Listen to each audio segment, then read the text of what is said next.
नमस्कार।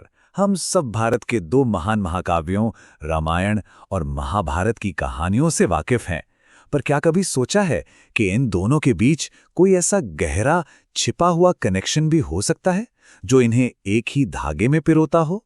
आज हम इसी रहस्यमयी जुड़ाव की तह तक जाने वाले हैं।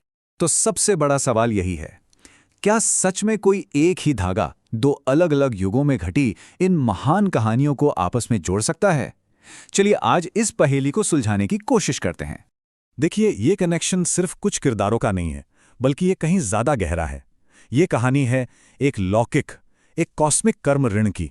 सोचिए, एक ऐसी उधारी के बारे में जिसे चुकाने में एक युग से दूसरा युग बीत गया। तो ये कर्म ऋण आखिर होता क्या है?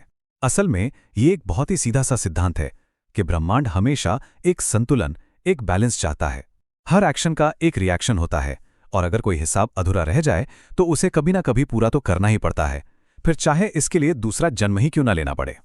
इस पूरी कहानी को समझने के लिए हमें सबसे पहले रामायण के युग में चलना होगा। हम सब जानते हैं कि मर्यादा पुरुषोत्तम राम ने अपने जीवन में कभी भी छल का सहारा नहीं लिया, लेकिन एक मौका ऐसा आया जब उन्हें ऐसा करना पड़ा, और बस उसी एक घटना ने आने वाले युग का पूरा इतिहास तय कर दिया।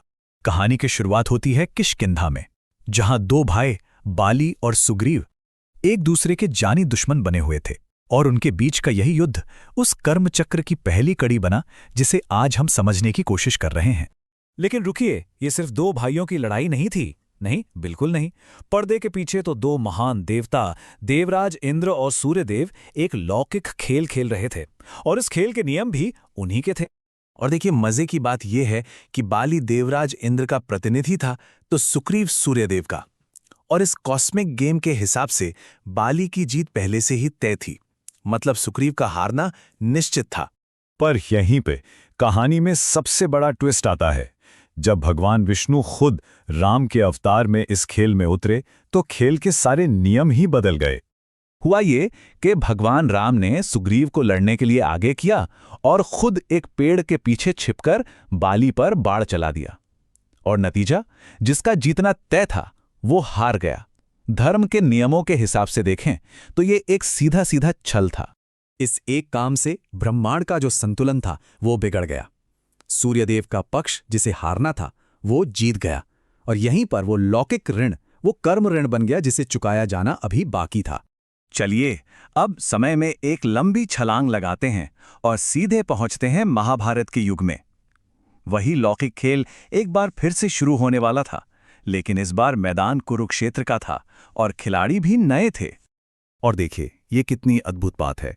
इस बार इंद्र के पक्ष में थे उनके पुत्र अर्जुन, और सूर्यदेव के पक्ष में थे उनके पुत्र कर्ण।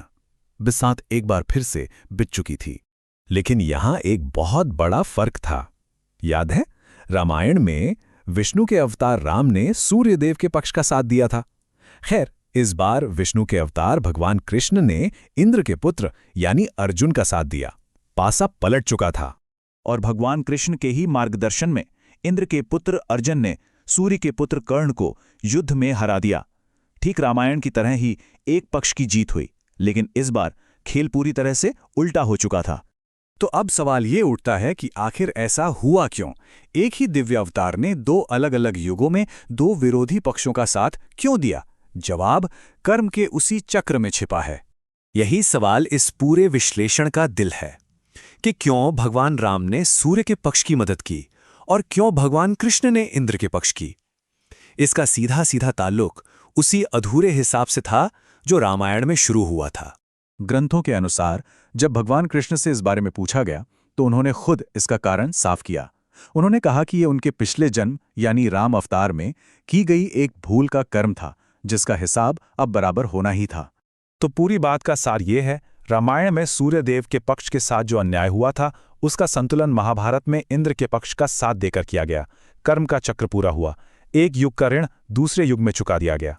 और ये बात हमें सोचने पर मजबूर करती है, क्या इतिहास में, दूसरी पौराणिक कथाओं में और शायद हमारी अपनी जिंदगी में भी कर्म के ऐसे ही चक्र चल रहे हैं, जहां एक काम का नतीजा संतुलन बनाने के लिए सही समय का इंतजार कर रहा है?